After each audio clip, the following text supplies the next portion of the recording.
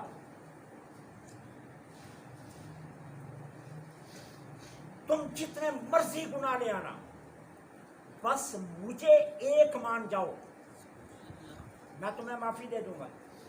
لیکن انہوں نے یہ نہیں مانا، تو جب نہیں مانا تو پھر اس کے بعد ان کا گڑ گرانا الا فی ضلال مبین، یہ صرف گمراہی ہے۔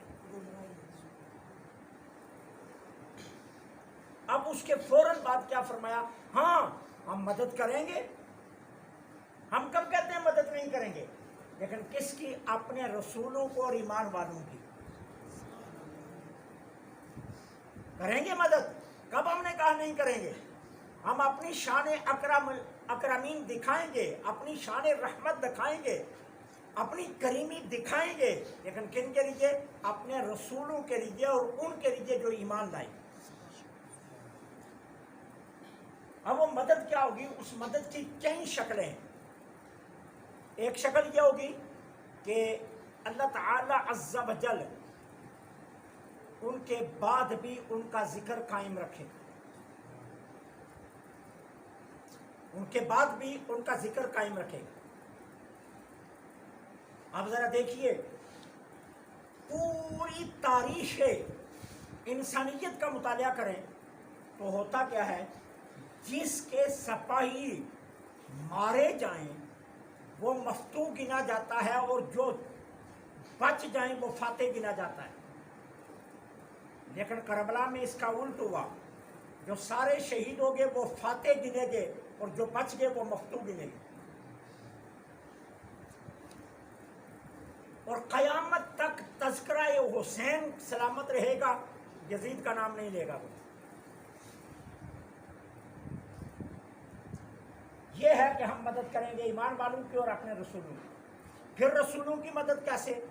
کہ اللہ تعالی عز و جل کا یہ فیصلہ ہے، جس نے بھی رسولوں کی بے ادبی کی، رسولوں کو کا انکار کیا، رسولوں کو ستایا، رسولوں پر ظلم کیا، ان کے راستے روکے، اللہ نے ان سے انتقام لے لیا۔ وہ چاہے رسول کی زندگی میں لے لیا ہو ظاہری میں، اور چاہے ان کی ظاہری زندگی کے بعد لے لیا ہو، لیکن اللہ نے انتقام لیا ہے۔ ایسا کوئی تاریخ میں واقعہ نہیں ہے کہ کسی نے رسول کے ساتھ زیادتی کی ہو اور اللہ نے اس کا بدلہ نہ لیا ہو۔ فرعون کو غرق کر دیا، نمرود کو ذلیل و رسوا کیا، قارون کو زمین میں دھنسا دیا، حمان کو برباد کر دیا۔ جو بھی رسول کے مقابلے میں آیا اللہ نے اسے نقشہ زمین کیا، نقشہ ہستی سے ہی مٹا دیا۔ اور ایمان والوں کی بھی اللہ نے مدد کی ہر صورت میں۔ اب دیکھیے، سرکار دو عالم صلی اللہ علیہ وسلم کو مکہ سے نکالا گیا، اللہ تعالیٰ نے اپنے محبوب کو مکے میں فاتح بنا کر دوبارہ داخل کیا۔ اور جو کل تک شیخیاں مارتے تھے، آج ان کی ٹانگیں کانپ رہی تھی اور سامنے کھڑے تھے۔ تلوار کسی کو اٹھانے کی ضرورت نہیں ہوئی۔ مدینے میں تشریف لائے تو عوام و انصار اس قدر فوج در فوج شامل ہوئے کہ پھر مدینے میں جس نے سر اٹھانے کی کوشش کی اسے وہیں دبوچ دیا گیا، اور اللہ نے پورے جزیرہ عرب پر اپنے محبوب کی حکومت قائم کروا دی۔ ہم اپنے رسولوں کی مدد کرتے ہیں اور ایمان والوں کی۔ اس کے بعد دیکھیے حضرت ابوبکر صدیق کی کیسے مدد کی گئی۔ 2.5 سال صرف حضرت ابوبکر صدیق کے۔ اس کے بعد جناب عمر بن خطاب آئے تو 10 سالوں میں اسلامی فلاحی مملکت کا حدود اربع 24 لاکھ مربع میل تک چلا گیا۔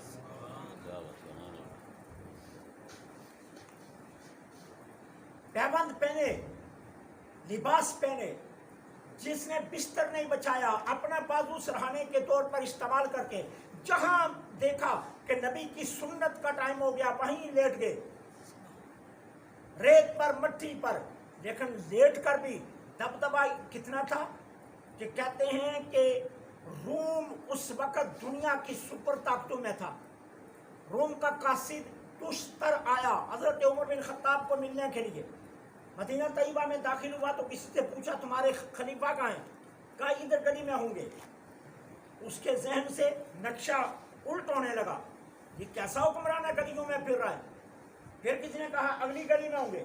کرتے کرتے کسی نے کہا نہیں اب وقت ہو گیا کیلولے کا، وہ مسجد نبوی کے سین میں لیٹے ہوں گے۔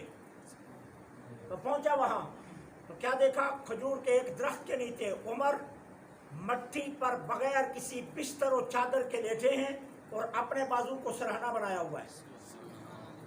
پاس کھڑا ہوا، کہنے لگا واللہ الحنی الملک، اللہ کی قسم روئے زمین کا سب سے خوش نصیب بادشاہ یہ ہے۔ سبحان اللہ، سبحان اللہ، نعرہ تکبیر، نعرہ رسالت، نعرہ حیدری۔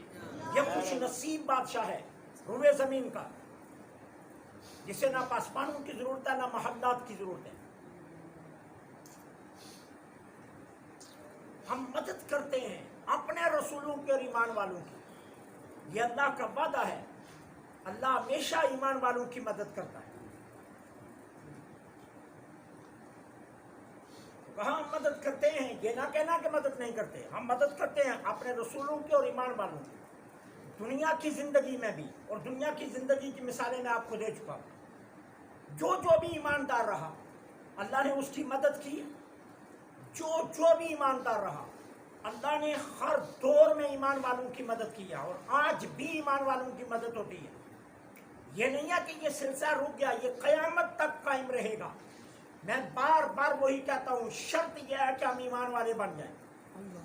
ہر دور میں مدد ہوئی ہے، ہو رہی ہے، ہوتی رہے گی، یہ اللہ کا وعدہ ہے اور اللہ کا قرآن جھوٹا نہیں ہو سکتا۔ پھر حیات دنیا، دنیا کی زندگی میں یوم یقوم الاشہاد، اور جس دن گواہ قائم ہوں گے، گواہ کھڑے ہوں گے، اللہ فرماتا ہے اس دن بھی میں کیا کروں گا؟ ایمان والوں کی مدد کروں گا۔ اب ایمان والوں کی مدد اللہ کیسے کرے گا؟ گواہ کون کھڑے ہوں گے؟ ملائکہ۔ گواہ کیا ہوگا؟ نامہ اعمال ہمارا۔ گواہ کیا ہوں گے؟ وہ جو ہم نے کرتوت کیے ہوں گے وہ سارے ہمارے اوپر گواہ ہوں گے۔ پھر گواہ کیا ہوں گے؟ ہمارے اعضاء و جوارح، ہمارے ہاتھ سلطانی گواہ، زبان سلطانی گواہ، آنکھ سلطانی گواہ، کان سلطانی گواہ، ہماری ٹانگیں سلطانی گواہ بن جائیں گی۔ یہ دل ہمارے خلاف گواہی دے گا، لیکن جب یہ سارے گواہ ہمارے خلاف چلیں گے اللہ فرماتا ہے اس وقت بھی میں مدد کروں گا۔ کیا کہ جب ساری گواہیاں تمہارے خلاف آ جائیں گی تو پھر اس وقت میں تمہاری کس طرح مدد کروں گا؟ اس وقت اپنے فضل کے ذریعے تمہاری مدد کروں گا۔ جیسے حدیث پاک میں آتا ہے نا کہ ایک بندہ آئے گا تو اس کے 99 رجسٹر گناہوں کے ہوں گے، 99 رجسٹر گناہوں کے، ایک بھی نہیں، ایک کاپی، ایک کتابچہ بھی نہیں ہوگا نیک اعمال کا۔ اللہ اسے میزان عدل پر بلا کر پوچھیں گے یہ تیرے ہیں؟ کہ گمان ہاں۔ اللہ فرشتوں کو کہیں گے ذرا ورق الٹ پلٹ کر اسے دکھا دو نا، یہ انکار تو نہیں کرتا کسی بات کا؟ وہ کہے گا نہیں میں انکار نہیں کرتا، سارے میرے ہیں کام۔ اچھا میزان پر رکھو، وہ کہے گا میزان پر کیا رکھنا، دوسری طرف کیا رکھنا ہے جو یہ رکھنے لگے ہو؟ ٹھیک ہے، اللہ فرمائیں گے اسے لے جاؤ جہنم کی طرف۔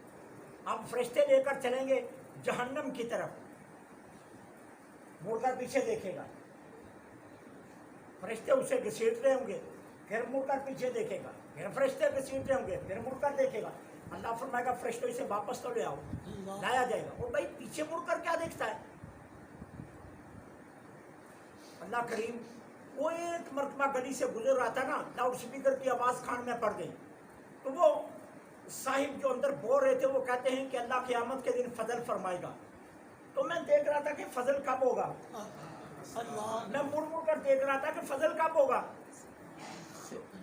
میرے آقا فرماتے ہیں اللہ تعالیٰ اتنے مسکرائیں گے بتانے کے لیے، اپنی شان کے مطابق اتنے مسکرائیں گے اللہ تعالیٰ کہ میرے آقا فرماتے ہیں کہ اللہ کریم کی قدرت کی داڑیں نظر آ جائیں گی، اتنا مسکرائیں گے۔